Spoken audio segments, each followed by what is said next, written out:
Magandang araw mga kaibigan. Good news po itong pag-usapan natin.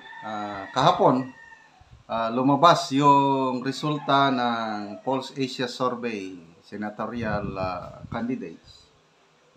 March 23 to 29 yung period of survey. At ito, in-interview ng 1PH yung executive director o yung boss ng Pulse Asia, Professor Ronald Holmes. Nako, napakaganda po yung sinabi niya, pabor na pabor sa mga PDP laban candidates dahil ang taas ng talon pag-akyat ng ratings ng mga PDP laban candidates.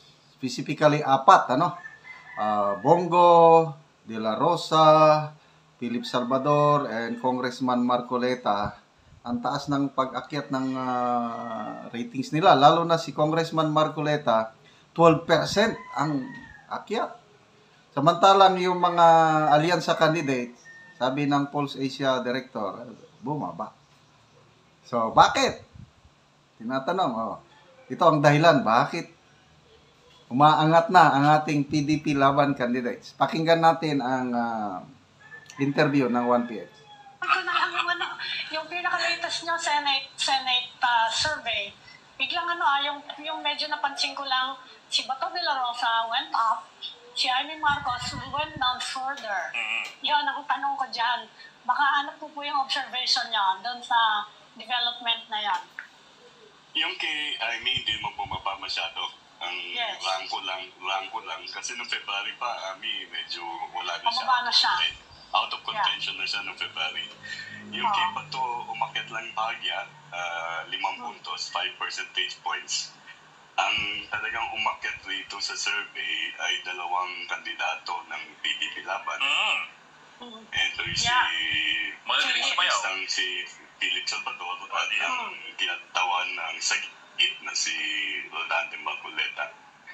So, kung iko-compara sa Pebrero, silang tumaas at bumaba yung 7 kandidato ng administrasyon. Yun, bumaba. Sa kanilang support yes. ng Pebrero rin. Erwin Tulfo, si Tito Soto, si Paul Villar, si Lito Lapid, si Mael Pacquiao, at si Camille Villar. All of them declined in terms of voting support. Statistically significant, no? Ang pagbaba. Sir, what accounts for that shift, or at least at the party shift? Well, hindi natin makakaila na may lumapiganapan nung nakaraang buwan na maaari nakapagdulot ng pagbaba ng ilang kandidato ng administrasyon o sa kabuuan ng administrasyon kasi hindi rin umangat ang boto ng iba pang kandidato, si Secretary Abalos at si Senator Tolentino. Ito yung pagkaka-aresto sa dating Pangulong Rodrigo Duterte. Ang maaaring naging effect. Yun. Ang dahilan bakit biglang tumaas ang rating ng PDP laban. Nagna-number 1 na si Senator Bongo, number 3 na si Senator Bato, pasok na sa Magic 12 Congressman Marcoleta and Philip Salvador. Ang dahilan, yung pag-aresto nila kay Tatay Digong. 7 kandidato ng alyansa, significant, malaki ang ibinaba ng rating nila. At ang dahilan, sabi ng Executive Director ng Pulse Asia, yung pagkaka-aresto kay Tatay Digong. Ang gaba, dili magsaba. Ituloy natin.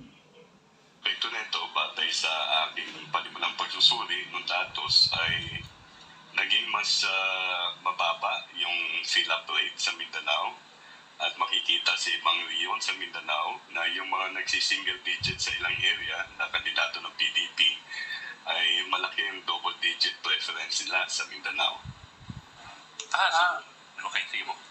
Prof, alam ko ay usually hindi kayo sumasagot sa tanong about yung comparison nyo sa ibang survey. Susubukan ko lang naman, baka gumawa kayo ng exception. Ano bang pagkakaiba nitong survey nyo sa Okta? Halimbawa, yung si Bato ay medyo nasa top 3, doon naman sa sa Okta na sa last 4, etc. etc. Ito ba ay just sampling difference? Ito ba ay parang hindi naman time difference eh. So, ano bang kwan dito? No? Kung sakaling ilalagay ko lang kayo sa spot. Okay, magandang tanong yun. Ang Okta ako, hindi ako believe sa Okta. Puros pabor sa ano. Dito ako believe sa Pulse Asia, WR Numero, Publicus Asia, SWS, yun ang mabilib ako. Basta Okta, wala. Kaya mababa ang rating ni Senator Bato sa Okta. But kung tignan mo sa ibang survey, pare-parehas na mataas, Bongo and Bato mataas. Okta, bahala na kayo. Basta ako hindi ako believe sa Okta. Maraming kadahilanan. Maaaring metodolohiya, maaaring yung panahon na ginawa yung fieldwork, maaaring yung paggamit mismo ng ilang pamamaraan sa pagtatanong, yung spots, yung sample spots, maaaring kadahilanan ang nasa likod ng kaibahan ng survey result ng iba't ibang grupo na nagsasagawa ng survey. Pero offhand, ano yung major difference?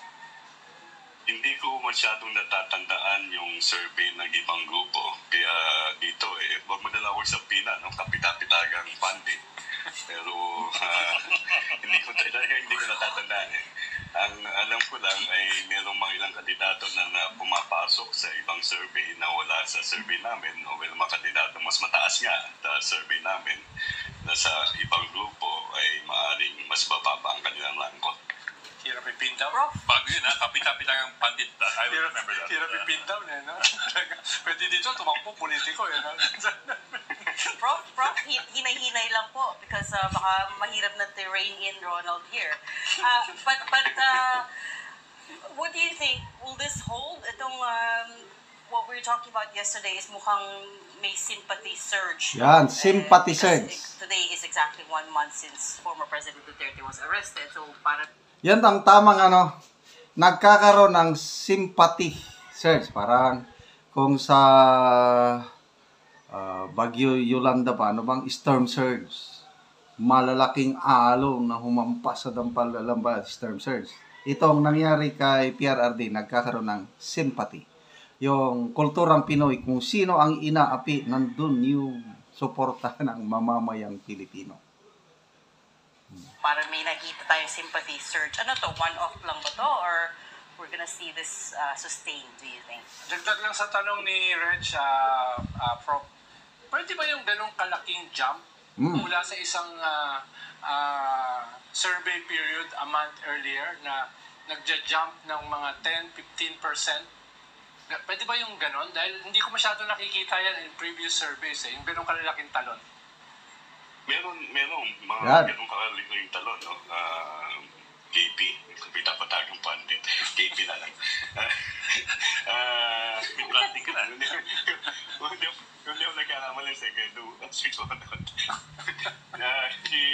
Robin Padilla noong 2022 had a significant change also, no, from one survey, I think, also January to February, and eventually landed number 1. So, and it's not really that much of a difference, no? Kasi kung ang pinangmataas na i-inakyat rito ay si pinatawang Marcoleta, 12 percentage points. No? Wow, laki! It used to be 16. Pero makikita mo naman pag may region kung saan nanggagaling yung suporta sa kanya. At ang hindi natin masabi rito ay ito sa question ng sympathy, no? Sa akin, mahirap sukatin yung simpatya sa particular na grupo, no? Yung sa Dutertes. Okay, nabanggit pa ni Professor Holmes na ang mga boto ngayon ng PDP nanggagaling Mindanao, Visayas, at pati na ang National Capital Region. So, those are good news. So, isang buwan pa bago mag-alalan, tuloy lang natin ang ating pagdarasal. Maraming mananalong PDP laban. At yun na, hindi magtatagumpay ang impeachment labang kay BP Sara. magpre-presidente si VP Sara 2028 at makakabalik ang ating Tatay Digong. Salamat sa inyong pagsubaybay mga kaibigan sa ating channel. Nakakatulong kayo ng malaki sa Tribong Talandig sa Bukidnon dahil ang sweldo natin sa channel nito ay pantulong sa tribo. Namimigay tayo ng mga yero at pako para ma-repair ang sira-sirang bahay ng Tribong Talandig. Panoorin nyo ang video na ito. Muna ni ang yero nga ipanghatag din sa Sitio Garden sakop sa may tikalaan Bukidnon. Og muna ni sila. Salamat kayo.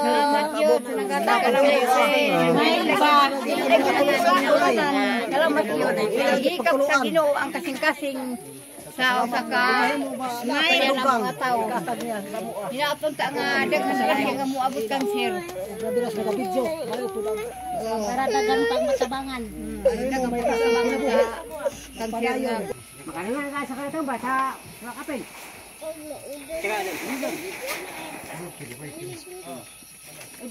O karon mo na ni ang natagaan og gero. Yay! Salamat kayo. Mo na ni sila. Hikap sa Ginoo ang kasing-kasing ni sir matagaan gyud mi. Og mo na ni sila. So, 60 na ni sila kabalay ang natabangan din sa Sitio Garden. Salamat kayo kay makatom na gyud mi. Salamat. Salamat dato. Mayo pang salamat kay